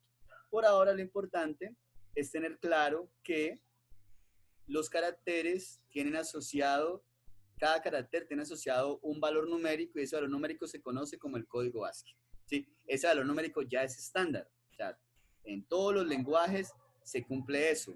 El valor que tiene ese carácter va a ser el que tiene su código ASCII. O sea, el código ASCII de la M minúscula en C, en C++, en Java, en Python, MATLAB, en cualquier lenguaje que usted utilice, va a ser 109. Sí, eso es estándar sobre todos los lenguajes. Entonces, tenemos que, volviendo a lo que les estaba explicando hace un momento sobre cadenas, las cadenas se almacenan, las cadenas son arreglos de caracteres. Al ser arreglos de caracteres, se almacenan de forma contigua en memoria. Entonces, por ejemplo, la cadena hola se almacenaría así en la memoria, pero después de del último carácter de la cadena, va a haber una posición de memoria que va a almacenar la posición, que va a almacenar el carácter especial que tiene código 0 o que se escribe como /0. Es claro, eso siempre va a ocurrir. Siempre que usted crea una cadena de esta manera en C y C++, cuando la crea como un arreglo, siempre va a cumplir esto que les acabo de mostrar. ¿Es claro esto para todos? Sí, profesor. Listo. Entonces, el hecho de que se almacene de esa manera los arreglos en la memoria, las cadenas en la memoria, nos permite hacer cosas sobre una cadena que no podríamos hacer sobre un arreglo normal. Entonces, les quiero mostrar por acá. Déjenme creo un archivo nuevo. Bueno, algunos comandos útiles para los que de pronto están interesados en ir aprendiendo un poco de la terminal en Linux. Entonces recuerden, ls permite listar, mostrar lo que hay en un directorio. El comando touch permite crear archivos. Entonces, si yo digo touch y digo el nombre de un archivo, entonces yo voy a llamar al archivo ejemplo 5.c. Observen que antes de digitarlo, en el directorio no hay nada que se llame ejemplo 5.c. Entonces digo touch ejemplo 5.c y ahora cuando listo nuevamente aparece un archivo llamado ejemplo 5.c. Ese archivo está completamente vacío. Existe un comando que se llama cat. Este comando permite visualizar el contenido de archivos de texto en la terminal. O sea, imprimir en la terminal el contenido de un archivo de texto. Por ejemplo, el archivo que estábamos trabajando ahora, que se llama ejemplo 3.c, si hacemos cat con él, nos lo va a mostrar acá. Entonces, observen que nos muestra el contenido del archivo. Entonces, si hacemos lo mismo sobre el archivo ejemplo 5.c que acabamos de crear, no va a mostrar nada, porque ese archivo inicialmente está vacío. Si abro este archivo con IMAX, entonces observen que va a aparecer un archivo vacío. Entonces vamos a incluir en este archivo, vamos a incluir stdio.h y vamos a incluir una biblioteca que se llama string.h. Entonces vamos a pensar en lo siguiente, vamos a escribir en el main. Entonces vamos a decir char cat. Y entonces decimos aquí que va a tener la H, que va a tener la O, que va a tener la L, que va a tener la A. Y entonces, para visualizar, coloquemos aquí en prima. Recuerden que el formato porcentaje %S en el printf permite imprimir una cadena y le vamos a decir imprima la cadena y luego imprima un salto de línea. Y entonces aquí le vamos a decir que la cadena que va a imprimir es la que hay en la variable cat. Entonces decimos return 0 y si pasamos aquí a compilar eso, entonces podemos decir gcc -o, pues yo suelo colocar etc al ejecutable y decimos ejemplo 5.c, entonces, perdón, aquí es -o pegado, y entonces ahí compila y al ejecutar nos muestra hola, ¿sí? Entonces, esto digamos solo para mostrarles que en efecto creamos la cadena. Entonces, piensen que yo quisiera saber el tamaño de la cadena. Nosotros sabemos explícitamente que es 4, pero queremos que el programa lo cuente de alguna forma. Entonces vamos a poder hacer lo siguiente. Observen que conociendo cómo se almacenan los datos en memoria, yo voy a poder moverme en las diferentes posiciones y puedo ir contando posiciones hasta encontrar una posición donde esté este carácter que está aquí. ¿Sí? Entonces, observen lo que vamos a hacer acá. Vamos a decir, por ejemplo, que i es igual a 0. Y entonces vamos a iterar mientras lo que hay en cadena en la posición i sea diferente de el carácter especial que les había dicho hace un momento. El carácter especial le corresponde a contra el /0. ¿Qué voy a hacer en cada iteración? Voy a tener una variable que me va a decir el tamaño. Entonces ese tamaño inicialmente va a ser 0. En cada iteración le va a sumar 1 a tam y no va a hacer nada más. Y luego podemos imprimir un mensaje que diga el tamaño de la cadena que vamos a escribir con porcentaje S es algún tamaño que vamos a dar con porcentaje D. Aquí decimos que la cadena es cat y decimos que el porcentaje D que aparece allí va a ser tam. Entonces observen que al ejecutar esto, compilamos y entonces, perdón, aquí, listo, entonces miremos lo que ocurre. Entonces sucede que él aquí no está mostrando nada y eso ocurre porque nunca estamos moviendo el valor de i. I es igual a 0, entonces como i es igual a 0, siempre estamos comparando si la primera posición de la cadena es diferente de esto. Y como h es diferente de esto que está aquí, pues lo hace. Aquí lo que nos hizo falta fue sumarle 1 ahí. Y entonces ahora nos dice imprime hola y luego imprime el tamaño de la cadena hola es 4. Miremos entonces cómo trabaja este ejemplo. Miremoslo acá. Él diría i vale 0. Entonces cuando decimos cat en la posición i, él va y ve que hay en cat. Y entonces dice que en cat está 0x002. Y entonces dice 0x002 más i que es 0 es 0x002. Entonces toma lo que hay en 0x002, que es h, y pregunta si h es diferente de este símbolo. Como es diferente, entonces incrementa en 1 tan e incrementa en 1 i. Entonces i pasa a valer 1, tan pasa también a valer 1. Luego viene y pregunta cat en la posición i. Cat es 0x002. Le sumamos 1, que es el valor de i, y nos da 0x003. Entonces viene acá y pregunta si lo que hay acá, que es la o, es diferente de esto. Como la o es diferente de este carácter, le vuelve a sumar 1 a tan y le vuelve a sumar 1 a i. Tan pasa a valer 2 y pasa a valer 2. ¿Alguien escribió algo por acá? Déjenme reviso. Listo, entonces...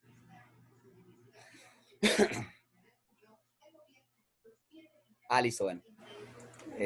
Bueno, entonces, después cuando i vale 2, entonces, al decir cat en la posición i, que es 2, diría 0x002 más 2 da 0x004. Entonces recupera esta L. Pregunta si la L es diferente de este carácter especial. Entonces dice sí, le suma 1 a tan, se vuelve 3, le suma 1 a i, se vuelve 3. Luego hace 0x002 más 3, que es 0x005, y está la A. Pregunta si la A es diferente de este carácter. Como es diferente, le sumo una tan que se vuelve 4, le sumo uno ahí que se vuelve 4, y luego hace 0x002 más 4, daría 0x006. Y como en 0x006 está este carácter, y este carácter contra el cero no es diferente del carácter contra el cero, entonces terminé el ciclo, el valor de tan sería 4. Por eso imprimiría que el tamaño de la cadena es 4. ¿Está claro entonces para todos cómo se puede obtener el tamaño de una cadena en 6C++, partiendo del hecho como se almacenan las cadenas en memoria? Sí, profesor. Profe, ¿con qué finalidad pues esta cadena crea el último espacio vacío? ¿Para qué sirve ese último espacio vacío? Es precisamente para saber en dónde termina el arreglo. Ah, ok. ¿Mm? Observa que, digamos, esto que se hace en las cadenas no se puede hacer en los demás tipos de arreglos, o sea, en los arreglos de enteros, en los arreglos de decimales, ¿sí? En cambio, las cadenas, ese carácter especial es el que va a permitir saber hasta dónde llega el arreglo y por ende el que va a permitir saber cuál es el tamaño del arreglo, ¿sí? Entonces, ¿qué fue lo que hicimos aquí en el ejemplo? Aquí en el ejemplo, básicamente estamos aprovechándonos de esa característica, perdón, que abrí el archivo que no era, es este. Aquí en este ejemplo nos estamos aprovechando de esa característica para poder contar cuántos elementos tiene la cadena. Ok. Ah. ¿Listo? ¿Sí? Entonces, Pero solo pasa con las cadenas. solo pasa con las cadenas. ¿Sí? Sin embargo, digamos, eso de manera general. De repente uno podría jugar un poquito con esa misma lógica para almacenar, digamos, para jugar con el tamaño de los arreglos de enteros. Pero sería como definir un valor especial que sea el que me diga cuándo ha terminado el arreglo. Es como si uno dijera, siempre que haya una posición en la memoria que tenga un -1, eso va a querer decir que ahí terminó el arreglo. Entonces allí el carácter -1 jugaría el mismo rol perdón, el entero -1 jugaría el mismo rol del carácter contra el /0 que se juega para las cadenas, ¿sí? Pero normalmente eso no se suele hacer. Cuando trabajamos con arreglos de enteros, con arreglos de decimales, es mejor trabajar, por lo general, pasando el tamaño, pero en las cadenas sabemos que podemos utilizar esta propiedad para saber dónde termina el arreglo y por ende saber dónde termina, por ende saber cuál es el tamaño del arreglo de caracteres. Sin embargo, observen que esta es la forma como lo tendríamos que hacer si lo quisiéramos hacer a mano, ¿sí? Pero partiendo de esta propiedad que cumplen las cadenas, en la biblioteca string.h ya se ofrecen una serie de funciones disponibles para cadenas que explotan el hecho de que las cadenas siempre tengan al final el contra el /0 y permiten y ofrecen ciertas funcionalidades parecidas a algunas funcionalidades que ustedes, por ejemplo, conocían en Python. En Python, por ejemplo, ustedes podían hacer len de una cadena. En 6C++ también van a poder hacer len de una cadena. Entonces, para poder utilizar la función que es el equivalente del len en Python para una cadena, tienen que siempre incluir esta cabecera, o sea, numeral include string.h. Y entonces, para obtener el tamaño, supongamos que aquí lo quiero obtener en otra variable, entonces voy a utilizar la variable tan1. Entonces aquí digo tan1, la función para obtener el tamaño es la función strlen. Entonces, a esta función le voy a pasar el arreglo correspondiente a la cadena. Entonces le paso cat. Entonces, después de hacer tan1 igual a strlen de cadena, lo que vamos a obtener, déjenme que alguien escribió por acá. Ok, entonces vamos a tener la variable tan1, el tamaño de la cadena, y vamos a mostrar aquí que vamos a imprimir ambos valores. Vamos a imprimir el que calculamos nosotros a mano, haciendo este ciclo, y el que calculamos directamente con la función strlen. Entonces, aquí vamos a colocar tan1. Y es de esperar que el mensaje que nos diga sea el tamaño de la cadena hola es 4 y 4. Porque pues uno esperaría que la función strlen calcule lo mismo que calculamos manualmente. Entonces compilamos y al ejecutar nos muestra lo que esperábamos. El tamaño de la cadena hola es 4 y 4. ¿Es claro para todos hasta aquí?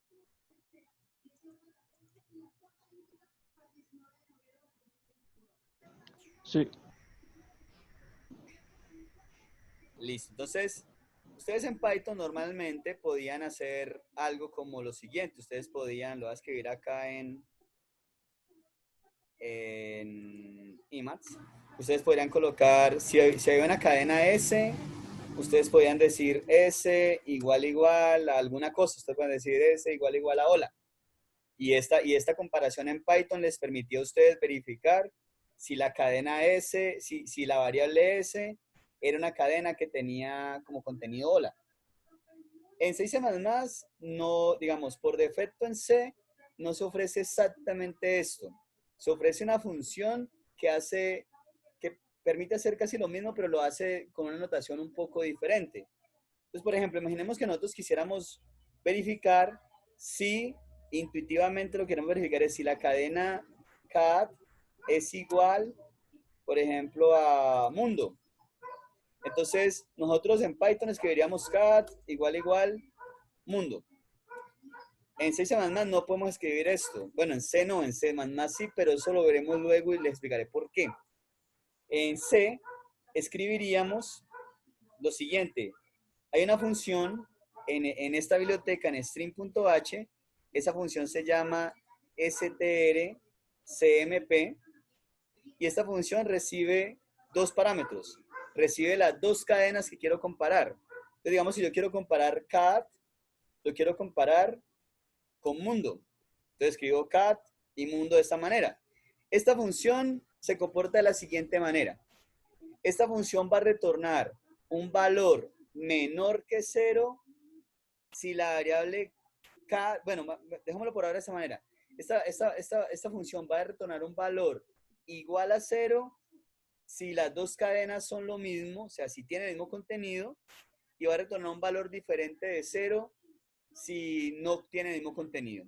Entonces, si queremos verificar que estas dos cadenas sean iguales, lo que vamos a verificar es si esto es igual a 0. O sea, si lo que retorna strcmp con cat y con mundo es igual a 0. Entonces, si eso se cumpliera, por ejemplo, escribiríamos, por ejemplo,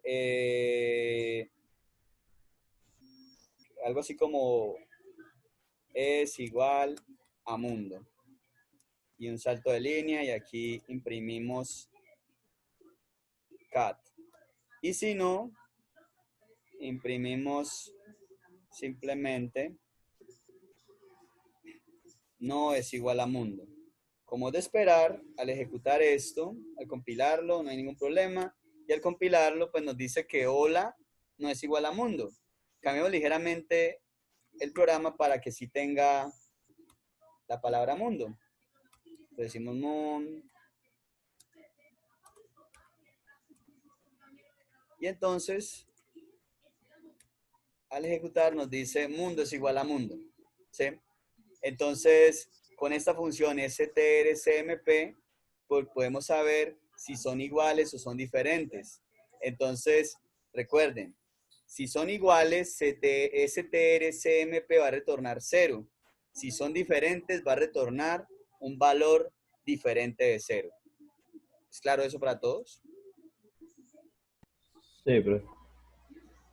Listo, Sí, entonces, vale, entonces, hay algo más sobre strcmp. strcmp nos permite saber si dos cadenas son iguales o diferentes, pero también en el sentido que sean diferentes, nos va a permitir saber si una cadena es menor o mayor que la otra. Ese menor o mayor va a ser en cuanto al orden lexicográfico. ¿Todos aquí están familiarizados con el orden lexicográfico? No. ¿Qué es eso? Ninguno de ustedes ha escuchado eso. ¿Cómo? ¿Cómo No, llama? ¿qué es eso? Orden lexicográfico. Ah, no. No. Listo. El orden lexicográfico en las cadenas es básicamente, por así decirlo, sin entrar en tanto detalle, es como el orden en que se almacenan las cadenas si estuvieran en un diccionario. Entonces, por ejemplo, en un diccionario, la cadena O estaría antes que la cadena hola, ¿cierto? Pero la cadena hola estaría antes que la cadena HS, ¿cierto que sí? ¿Cómo? Es algo así Bueno, como que coloquémoslo con palabras reales. Sí, yo estoy Está la palabra, qué sé yo, ninja. bueno, coloquemos carro, ¿sí? ¿Qué estaría primero en el diccionario? ¿Carro o carrito? ¿Qué palabra estaría primero en el diccionario? Carrito. Carrito, ¿cierto? Por la I. Entonces, entonces carrito Lo entendí. entonces carrito es menor que carro. Sí. Ya, Si ya, tú ya. fueras, Laura, Súper. explico. Supongamos que tú fueras a buscar carro y carrito en el diccionario, Ujú. ¿sí? ¿Qué palabra encontrarías primero? O sea, si recorrieras el diccionario en orden, ¿qué palabra encontrarías primero? ¿Carro o carrito? Mm, la verdad no sé cómo sería el orden. Es Podría como, ser carro. Carrito. Recordá que el orden es alfabético. Entonces, por ejemplo, ambas empiezan en la C. Entonces, Ajá. hasta ahí son iguales. Luego la Ujú, segunda letra es la A. Hasta ahí son iguales. Luego la ujú. tercera letra es la R, la cuarta letra es la R, hasta ahí es igual. Con la quinta letra, carrito tiene una I y en la quinta letra, carro tiene una O. Y la I va antes que la O, porque el orden es A, B, C, D, F, G, H, I y la I, y mucho después está la O. ¿Sí? Sí, Listo, o ahora sea, sí. es lo mismo. Por Qué pena el, ejemplo, el fondo. algo, algo estaría antes que carro y que carrito en el diccionario, ¿cierto? Sí, sí, por la Listo. por la... Entonces, el orden en el que aparecen las cosas en el diccionario es un orden lexicográfico, es un orden en cuanto a el posicionamiento de las letras en el alfabeto, por así decirlo. ¿Sí? Entonces, STRCMP permite comparar dos cadenas para saber si son iguales o si una de las dos cadenas es menor o mayor que la otra.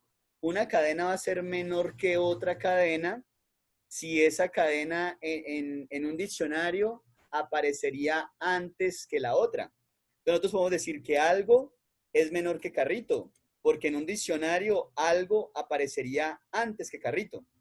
¿Sí? Podemos decir que carrito es menor que carro, porque en un diccionario carrito aparecería antes que carro. ¿Sí? ¿Todos me entienden entonces más o menos lo que es el orden lexicográfico? Sí, profesor. Listo. Todos los demás, Laura, bro. Sí, profe, ahora sí. Está listo. confundida. Miguel Ángel. Listo, creo que por acá debe haber escrito. Déjenme veo. Listo, entonces la función strcmp nos va a permitir comparar dos cadenas para saber cuál de las dos está, si las dos son iguales, cuando son iguales retorna 0. Si solo queremos saber si son diferentes, con saber que no retorna 0 ya es suficiente para saber que son diferentes. Pero también nos va a permitir saber si una cadena es menor que la otra en el orden lexicográfico. Entonces, ¿de qué manera funciona ese STRMP para saber si una cadena es menor que la otra? STRMP va a retornar un valor menor que 0, o sea, un valor negativo, si la primera cadena que le paso como parámetro es menor lexicográficamente que la segunda. ¿Sí? Entonces, si lo que hay en CAT es menor que mundo lexicográficamente, STRMP va a retornar un valor menor que 0. Si las dos cadenas son exactamente lo mismo, STRCMP va a retornar 0. Y si la segunda cadena es menor que la primera, entonces va a retornar un valor mayor que 0. Miremos un ejemplo. Pensemos que aquí en lugar de la palabra mundo, hagamos un ligero cambio para que la cosa sea un poquito más rápida. Pensemos que vamos a tener aquí la cadena cat y pensemos que esta cadena cat va a almacenar hasta 200 caracteres. Para ejemplificar un poco más, vamos a leer un carácter. Entonces recuerden que para leer un carácter utilizamos la función scanf. Scanf, recuerden que recibe una dirección de memoria, pero como los arreglos de caracteres son arreglos y los arreglos todos son punteros, o sea, son direcciones de memoria, entonces podemos pasar cat sin colocarle antes el ampersand, porque cat ya por sí solo es una dirección de memoria. ¿Sí? Entonces, aquí le decimos con scanf, voy a leer una cadena cat y la voy a almacenar en la variable cat. Luego entonces voy a quitar por ahora, voy a comentar mejor esta parte del código donde obtenía el tamaño, que por ahora no nos interesa. Y aquí voy a comparar si la cadena es igual a mundo. Voy a comparar también si la cadena que digité es menor que mundo. Para que sea menor que mundo, lo que retorna STRCMP debe ser menor que 0. Y si es mayor que mundo, pues tendríamos que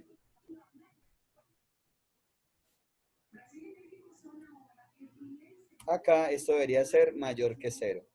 Entonces, aquí diríamos es menor que mundo. Y acá vamos a decir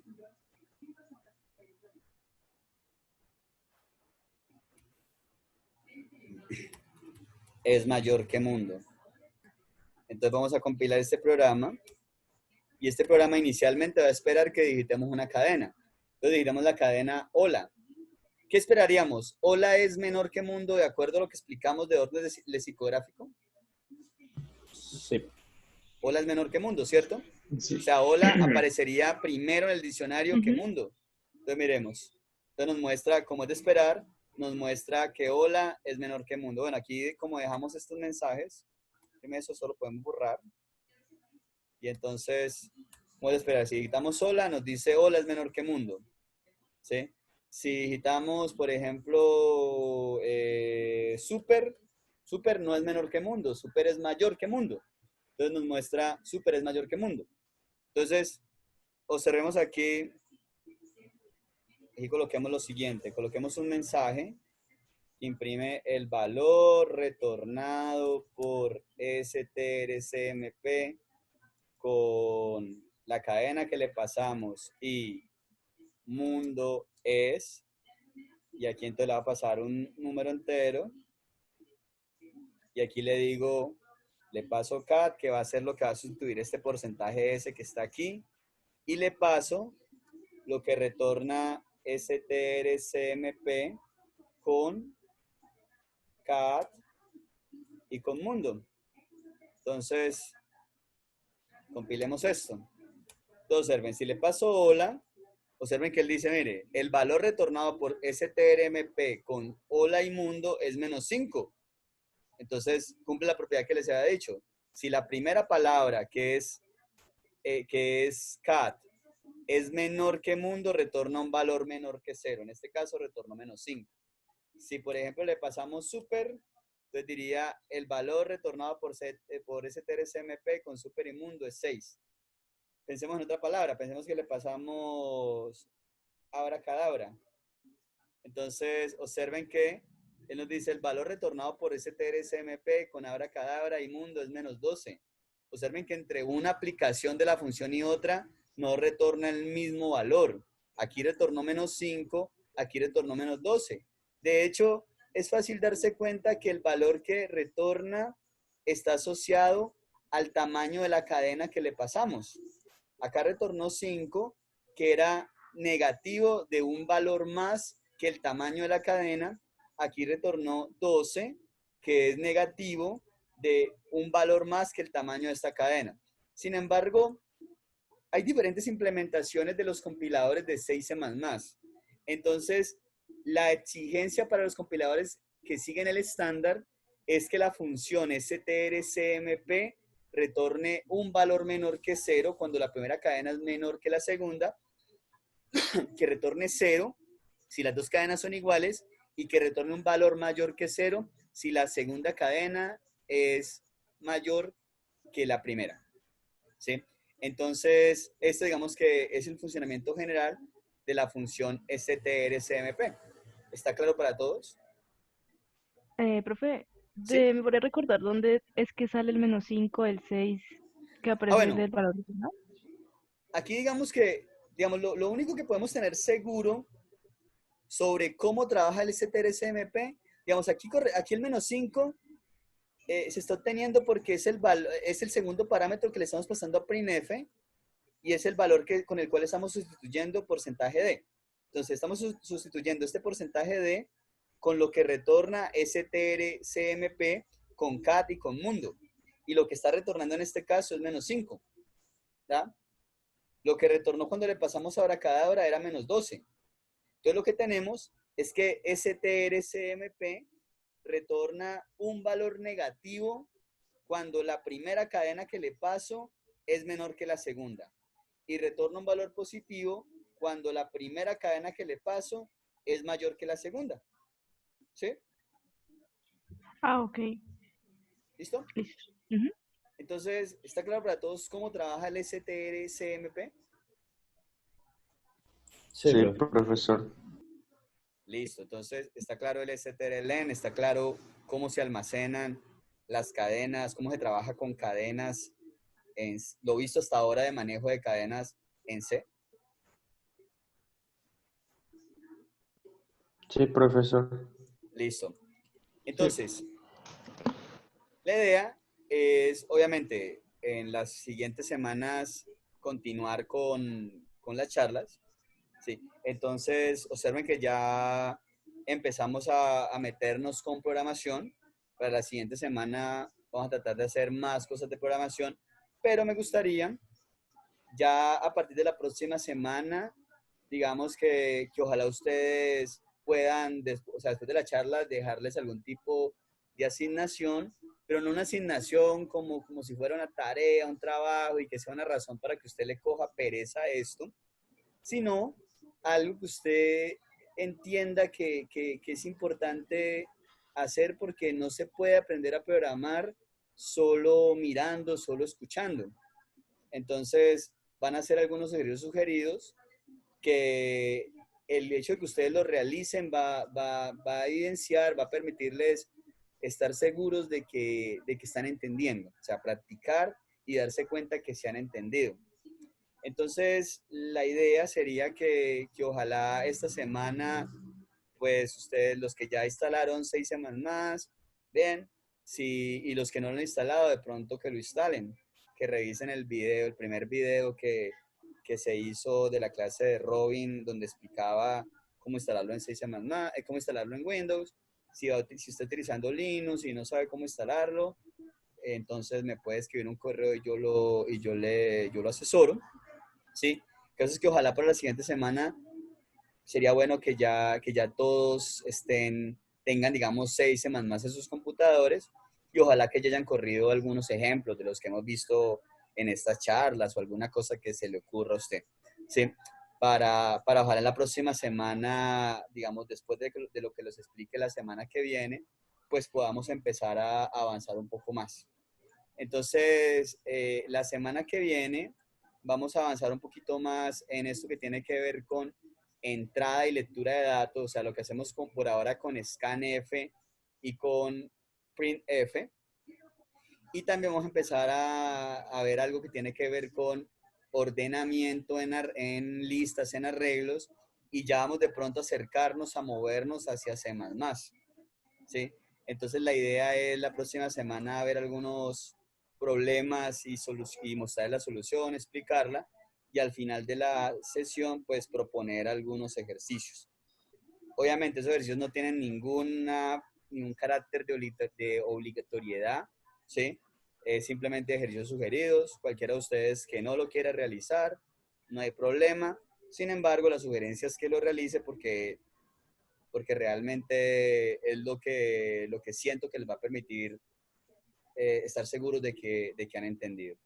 Entonces, no sé si alguno de ustedes tenga alguna duda en este momento, alguna pregunta, algún comentario, porque digamos que básicamente, pues, esto es, pues, quiero, digamos, parar con esto por el día de hoy.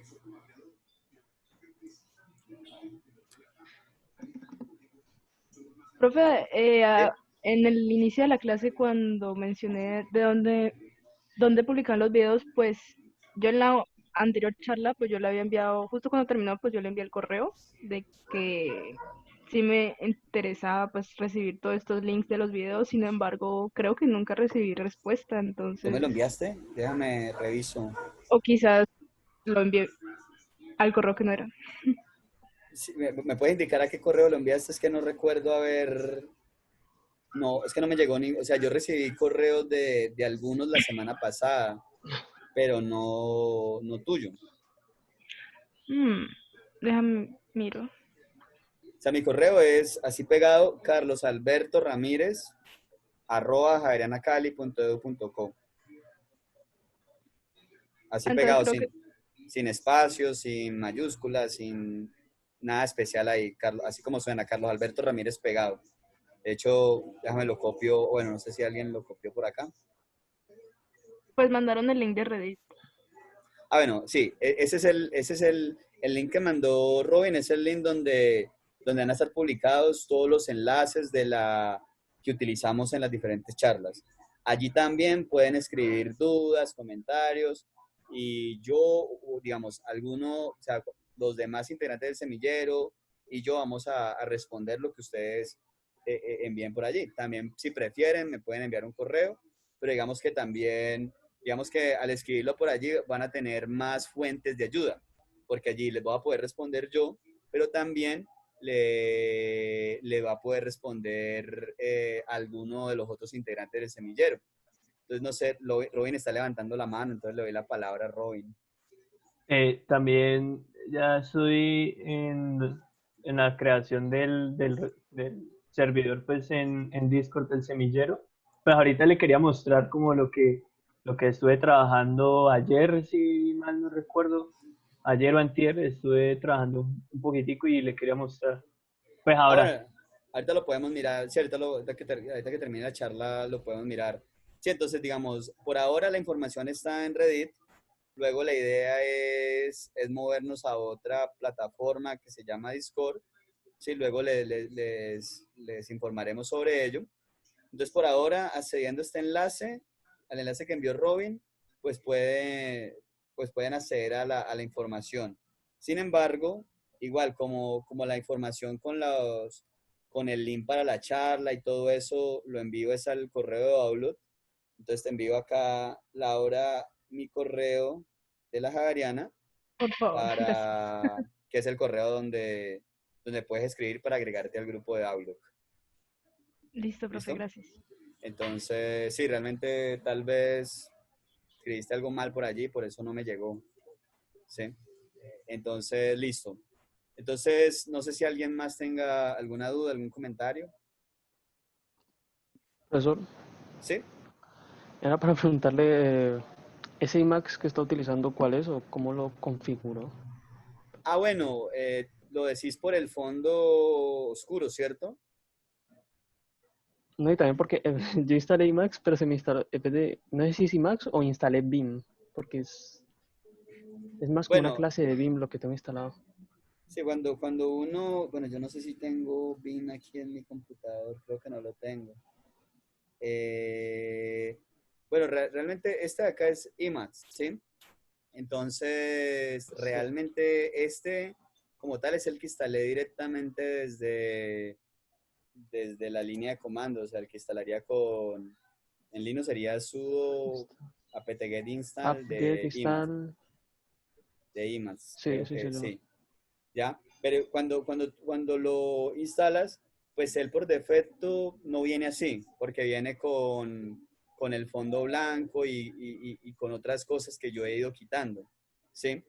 Entonces, Sí. lo que pasa es que en Emacs hay un archivo que se llama .emacs, si no estoy mal, sí. Aquí está el contenido hay un archivo que siempre hay que colocar en tu directorio personal, que es un archivo oculto que se llama .emacs. En ese archivo puedes añadir configuraciones que te van a permitir personalizar Emacs. Entonces, en este caso, yo aquí, por ejemplo, esto me permite, en Emacs, digamos, todo funciona a nivel de variables y los valores que toman las variables. Entonces, por ejemplo, para colocar este tema oscuro, utilicé esta instrucción que está por acá, ¿sí?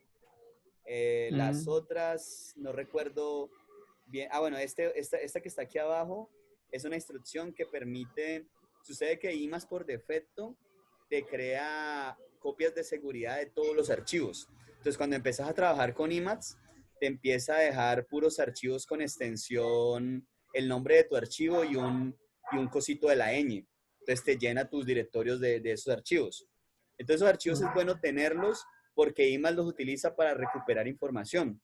Pero uno a veces no quiere tenerlos ahí en su propio directorio. Entonces, lo que yo hice acá, lo que se hizo acá fue decirle a Emacs que todos los archivos de seguridad que él genera los guarde en esta carpeta oculta que se llama .6, ¿sí?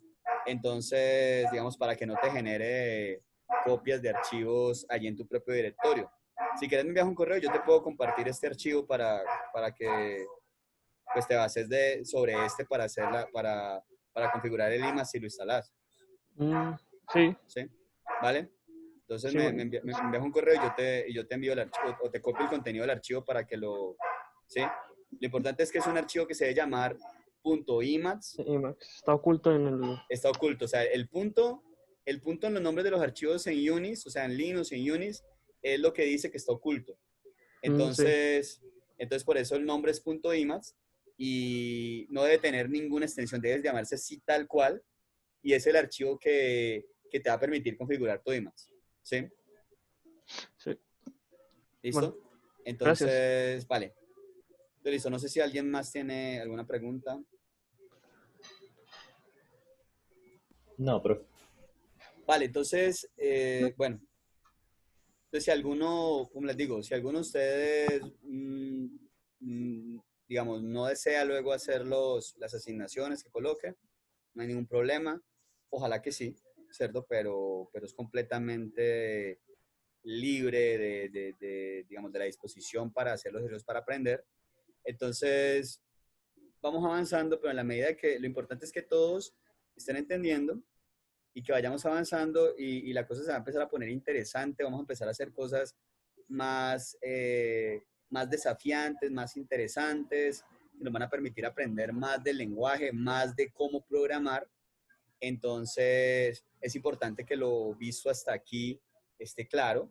Si hay alguna duda, no duden en preguntar, escribirme un correo, escribir a Reddit y trataremos digamos, los demás integrantes del semillero y yo trataremos de resolver las dudas que tengan. Entonces ya les estaré contando, bueno, en los próximos días las sesiones para la siguiente semana.